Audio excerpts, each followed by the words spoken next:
Hey everybody, Jabman025 here. Today I'm taking a look at my 152nd Master Grade, the RX-78 NT-1 version 2.0.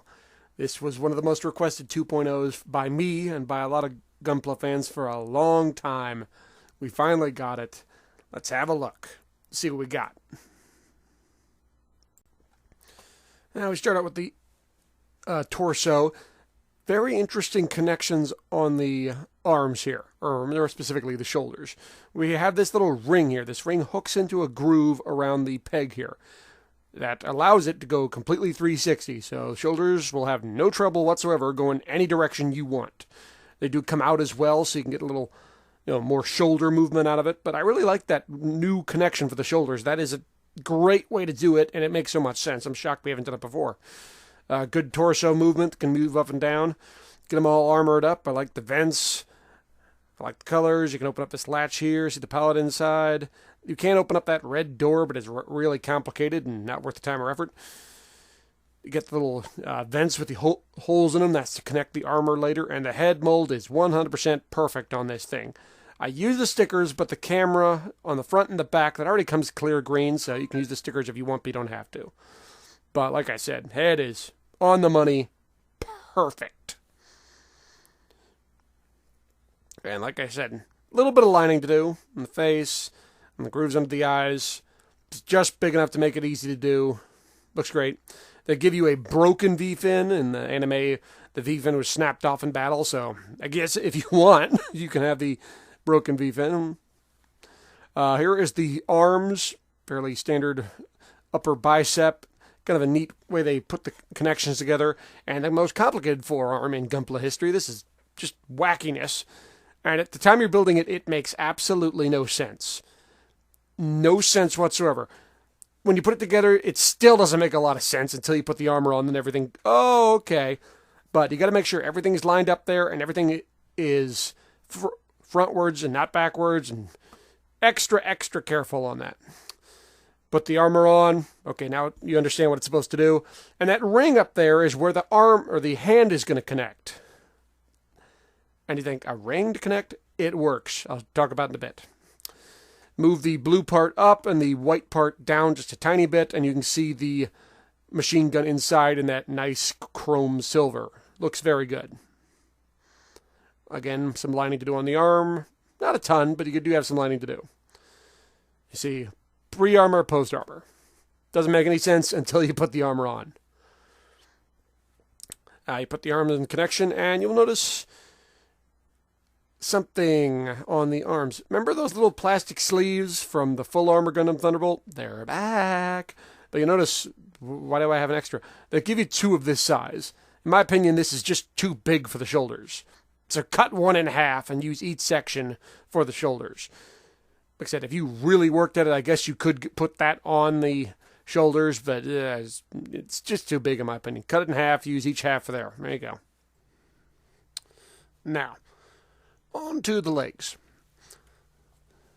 I like how the legs pieces are separated, but not. You see those little gaps they have in the thruster legs? Those look like they isn't all put together, but that's intentional.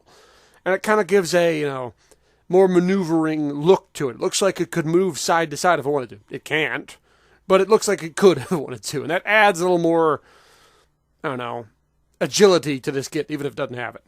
Ankles and feet are excellent. Ball joints move anywhere you want. Helps keep it balanced, which when it has its armor on isn't perfect, but when it has the armor off, it is perfect. I mean, you can do anything you want with it. When the armor's on, it's a little back heavy, and you got to be a little more careful with it. But like I said, perfect balance without the armor. And the feet have that weird connection where it connects into the front of the foot, so the heel is just kind of floating, but it works well.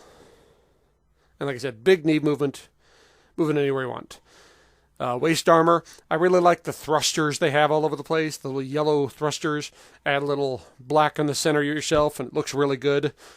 On the sides of the front skirt armor, on the back skirt armor, on the shoulders. I mean, they're everywhere on this thing, and it always looks good.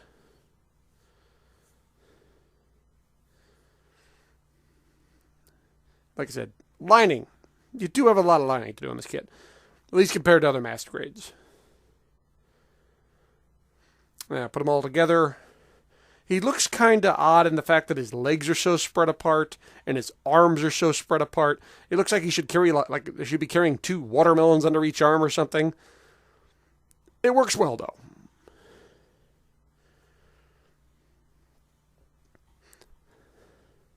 Spin them all around. Like I said, more detail work on the arms and the skirt armor. Looks really good when it's all said and done. Even if he does look like he's riding a bull.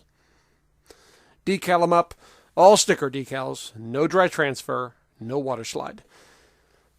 Decals are nice. They repeat a lot of what the 1.0 did. You got the triangles, unit spacey, the NT-1 stuff. Nothing spectacular. Like I said, nothing fancy, but it gets the job done. It does add some detail and a good look to this kit. Now, the 2.0 on the left, 1.0 on the right. Yeah, this is a kit killer. The 1.0 does not even compare to what the 2.0 can do. It's night and day. They don't even belong in the same conversation. You got to remember, though, the original NT-1 was one of the first master grades ever made. And the 2.0 is superior in every single possible way, and it's not even close. Now, accessories. The gun. The gun of the original 1.0 sucked. This does not suck, but it's not particularly awesome either. Pretty plain. I kind of like the open area of the scope. You can remove the ammo pack if you want. Whatever. Bazooka is a slightly modified RX-78-2 version 2.0 bazooka. If you've built that bazooka, you can smell it and smell it a mile away when you're building it. It's painfully obvious what it is. It has a slight modification for that scope on the front, but whatever. And the shield, which looks very plain and is not. You see underneath, it's got all this junk. What does that do? It opens up this part of the shield here. Now, why would you want to do that? I'll show you in a minute. First off, holding the gun. No problem whatsoever, but the way it held this gun is different and new. What do I mean by that? There are no pegs, really, in the gun. There are in the handle for the bazooka, but that's because it's 2.0. But there's no pegs in the beam saber, because you just kind of wedge it in there, and the fingers get plugged into the front of the hand. Not in the side, right into the front. Hold the bazooka, no problem. A little awkward to get him to hold it right. Like I said, in this 2.0 kit, or 2.0 RX-78 kit, so it's not a perfect match. You can see the wedging the beam saber in, hooks it just in fine. No problem whatsoever. And there's no groove in the beam saber hilt, so anyone who was bugged by that little clip coming out, not there no more. The shield just connects right onto this blue section of the forearm, just snaps right on.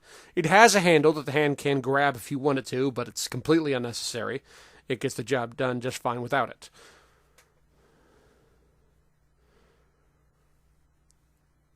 Now, that door we were talking about earlier. The way this works is you can move the gun up, or the machine gun up, and the white part down, and then move the handle up, so it can still hold the shield and shoot through it, which is a really good idea. It's like, okay, you got this Gundam that has 2 giant guns in its forearms, and you put a shield on it so it can't use one. That's pretty dumb. Well, this answers that problem. And yes, it does have the big Alex decal on the front, and yes, it still looks awesome. Now, the armor. Yeah. Oh boy. To quote Rob from Comics Explained, let me tell you something. This looks badass. The framework for the armor you can put on him, and as goofy as it sounds, I was tempted to just leave it like this. Like, look at this armor. Look at the framework. This is gorgeous. But we got to put the armor on it. And we slap it all on there. Boom. He looks like a big friggin' linebacker, which is the way he's supposed to look. I like the little silver pieces peeking through. I like the way this all works out. But this is a long transformation. The original 1.0, you could take the armor off and put it back on in a couple of minutes. This will take a while. It's, there's a significant amount to do to get this armor on and then off again. Now, when I was putting together, I did have one thing break. These little doors that open up for the thruster of the shoulders, of the 4, 2 for each shoulder, one snapped. Not the door itself, but the connection piece. When I was putting it right in, doing exactly what the manual said, snapped. I was able to glue it on. You can't even tell the difference. No real problem, but I can't open one of those doors. Is that big a deal? No, but it still broke. You can open up these panels here so it can pretend it's using the thrusters down low. So like I said, I love the way the silver kind of peeks through. You can still open up the machine guns on the forearms. This piece moves right up with the armor. And that is gorgeous. And I love it. And also it gives you this. This did not show up in the anime. I think someone told me that this came from an SSD kit, that it had a armor face shield for the head. It reproduces it here, obviously in the smaller scale, instead of the big giant head. And it looks cool, like a little piece of head armor with some missiles on it. Neat. Next to the 1.0, you can see the 2.0 now all decaled and up. There's not a lot of decals on this thing. And panel lined up, which there is some panel lining to do. Next to the 1.0, it's a little bit darker and a good deal wider. The 2.0 looks like a friggin' linebacker who's going to run right at you and mess up your day. And I like it. Final thoughts on this kit. I'm going to give this kit a big thumbs up. This is an excellent, excellent 2.0. We've been asking for NT-1 2.0 for a long time. We got it, and it more than lives up to the hype. Is it our new leader for Master Grade Kit of the Year? No. It had one piece break on me, like I said, and that usually is cannot win Kit of the Year with that. Plus, I'm not a huge fan of the gun it gave me, or the bazooka. They're alright. But the armor is awesome, even if one tiny little thing did snap on me. But, like I said, it looks great. It's got great posability. It's just a beautiful looking thing. If you want one, get it. It's a great kit. I like all the decals. I like the way it looks. Like I said, with that armor on, it's just drop dead gorgeous. And like I said, the framing might be the most beautiful thing. If you want to leave it in the framing, I wouldn't blame you. I mean, it would be kind of silly. Why would you just have framing around the armor instead of the armor? But who cares? It looks awesome. Thumbs up from me. Good kit. It's a worthy addition to your collection. Pick it up. Well, guys, thanks for watching. Hope you found this enjoyable. Hope you found it informative. If you have any questions, please ask them. I will answer them as best as I can. Please stay tuned for more. I always got more reviews coming, and I will see you guys next time. Oh, and one more thing. If you remember back when I did the 1.0 review, as if by magic, when I turned my back or I wasn't looking, a cheeseburger would appear. And I was wondering, would the same thing happen with the 2.0?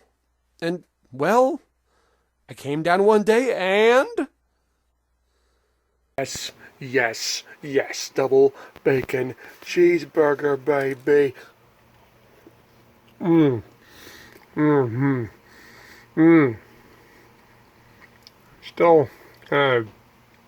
Still tastes funny.